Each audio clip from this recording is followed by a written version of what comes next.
sudah susah payah membawa ajaran Islam sampai kepada kita, nyawa taruhannya, disakiti, dianiaya, dihina, dibilang ahli sihir, dibilang gila, dilempari sampai berdarah, macam-macam. Dan para pembesar kafir Quraisy yang sangat memusuhi Nabi itu dari keluarga Nabi sendiri. Quran sampai turun mencerca paman Nabi itu. Siapa coba kira-kira? Jadi musuh Nabi yang berat ketika berdakwah paman Nabi sendiri. Siapa namanya? Abu Lahab. Sampai turun surat namanya surat apa? Al-Masad atau surat Taba. Ya, surat Abi Lahab. Itu tentang paman Nabi yang kafir yang menghalangi dakwah Nabi terang-terangan. Sangat dahsyat, sangat kuat. Jadi ceritanya begini, cerita ya. Ketika Nabi diutus menjadi Nabi, menjadi Rasul, Nabi dalam dakwanya pelan-pelan dulu, dakwah sir namanya, secara sembunyi-sembunyi supaya orang kafir ini nanti nggak kaget menerima Islam sebagai agama yang baru. Padahal Islam bukan agama baru, agama tauhid sejak para Nabi itu, sejak Nabi Adam sampai Nabi berikutnya, Islam sebagai agama tauhid sama semuanya, mengajak pada keimanan. Begitu. Supaya mereka nggak kaget, maka Nabi dakwanya secara sembunyi-sembunyi. Sekian tahun lamanya, sudah waktunya datang perintah dari Allah agar Nabi dakwanya terang-terangan. Kata Allah dalam ayatnya, wa anzir ashiratakal aqrabin. Wa anzir, berikanlah peringatan. Ya, kasih tahu mereka, kalau mereka tidak ikut agama Islam akan ada azab yang sangat pedih. Nah, ketika ayat ini turun, wa anzir ashiratakal aqrabin, keluarlah Nabi. Nabi keluar kemana? Di dalam kitab-kitab tafsir saya baca beberapa kitab, Nabi keluar sama semua ceritanya ke Bukit Sofa. Kan di Mekah dekat Harun ada bukit namanya Bukit Sofa dan Marwah. Kalau kita pergi haji dan kita sa'i, itu naik bukit itu antara Sofa dan Marwah 7 kali keliling. Nabi naik ke Bukit Sofa. Ya, bukitnya nggak begitu tinggi sih.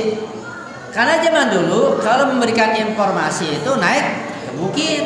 Ya, karena nggak ada media, nggak ada speaker, nggak ada alat seperti sekarang. Kalau sekarang di sini sudah dengar semuanya. Zaman dulu, speaker nggak ada, pakai apa? Naik ke bukit. Atau kalau azan kayak Bilal naik kemana? Naik ke menara biar dengar semuanya. Sekarang mau naik ke menara nggak perlu ada speaker, sudah lebih keras lagi. Nabi naik ke Bukit Sofa untuk memberitahukan para penguasa waktu itu, ya, kepala-kepala suku yang masih kafir agar berkumpul. Ya, Nabi mengajak, wah Subaha, kumpul, mari ke sini. Biasanya ada yang manggil selantang itu dan ucapan wah Subaha, semacam pada suara kayak ancaman, ada yang menyerang, datanglah mereka keluar. Mereka bertanya, siapa yang memanggil pagi-pagi begini? Itu Muhammad. Datang mereka. Ada pamam-pamam yang masih kafir, ada pembesar yang lain datang kumpul beberapa suku di sekitar Bukit Sofa di bawah. Ya. Kemudian kata Rasulullah setelah kumpul, kalau kalian aku kasih tahu bahwa musuh sekarang akan menyerang kita, apa kalian percaya? Kata mereka, bala ya Rasulullah, kami percaya ya Rasulullah, karena engkau tidak pernah dusta. Ya. Nah, jarabna alaika kadziban, engkau enggak pernah dusta. Al-amin, sangat jujur, sehingga ada informasi apa saja kami terima. Kalaupun ada musuh akan menyerang pagi-pagi begini, kita akan terima. Engkau orang yang jujur. Itu mukadimah agar mereka bisa menerima hatinya. Kalau sudah mengaku jujur, ya, udah siap menerima, nanti ketika didakwahi harusnya menerima, begitu.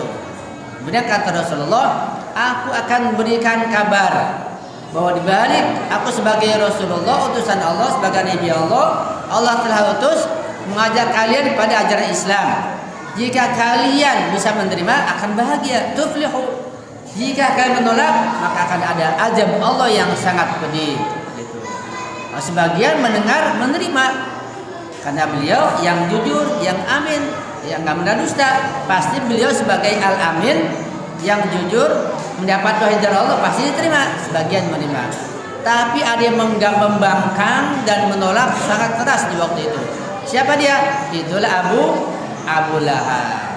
Dia sewot, dia jengkel, dia kesel. Dia bilang, "Ya Muhammad," kata dia, "tabban laka ya Muhammad." Celaka engkau ya Muhammad, dengan emosinya.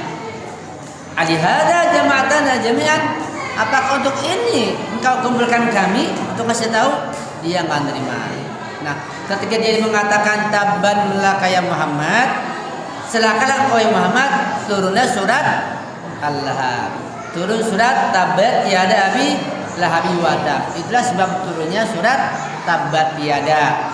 Itu ketika Nabi memberikan kabar tentang membawa Islam, kemudian Abu Lahab menolaknya, dia menentangnya, kemudian turun surat namanya surat Tabbat Yada Abi Lahabi wa Tab. Apa artinya Tabbat? Tabbat Yada Abi Lahab. Celakalah kedua tangan Abu Lahab. Kok cuma kedua tangan yang celaka? Bukan semuanya. Iya, disebutkannya kedua tangan, tapi maksudnya semua jiwanya, ruhnya, jasanya celaka semuanya. Kenapa hanya kedua tangan? Ya kan tangan yang paling banyak bekerja. Kita mengambil, menerima, bekerja pakai tangan. Nah, itu bahasa majazi, bahasa kinayah. Maksudnya karena dengan upaya tangan kita bisa bekerja, maksudnya semua pekerjaan kita itu, semua jiwa raga itu lewat tangan kita bekerjanya. Jadi maksudnya semua jiwa raga Abu Lahab celaka lantaran usahanya, lantaran kedua tangannya itu. Atau tangan terkadang juga diartikan sebagai kekuasaan. Ya, itu ada makna yang lain. Tabbat yada Abi Lahab watab. Watab juga celaka juga. Tabbat yang pertama sebagai informasi ilham dari Allah. Yang kedua watab itu betul-betul celaka, tahakkuk, ternyata. Jadi inilah orang kafir satu-satunya yang masih hidup sudah Allah stempel dia masuk neraka. Padahal masih hidup. Ya. Itu bagaimana? Di sini ada pembahasan akidah. Apakah Abu Lahab nanti nggak bisa ikhtiar lagi karena sudah stempel dia pasti masuk neraka? Dia nggak punya ikhtiar. Dia tak ikhtiarnya berarti Allah zalim kalau begitu. Karena ada ikhtiar. Nah kalau Abu Lahab ikhtiar sampai dia melihat surga, berarti Quran ini bohong. Ini bagaimana? Itu ada pembahasan dalam masalah akidah, kita tidak bahas sekarang. Ya. Ma aghna anhu maluhu wa ma kasab. Tidak ada gunanya yang semua Abu Lahab usahakan. Semua kekayaannya, semua hartanya yang dia gunakan untuk menghalang-halangi dakwah Nabi, semuanya agar manfaatnya untuk menolak azab dari dirinya. Saya selanaron zata lahab. Abu Lahab pasti nanti akan masuk ke dalam api neraka. Saya selanaron nanti, bukan sekarang. Ya, nanti saya selanaron nanti dia setelah mati masuk ke dalam neraka barzakhi, kemudian neraka ukhrawi, dua neraka. Itu ketetapan stempel dari Allah Subhanahu wa taala padahal Abu Lahab masih hidup.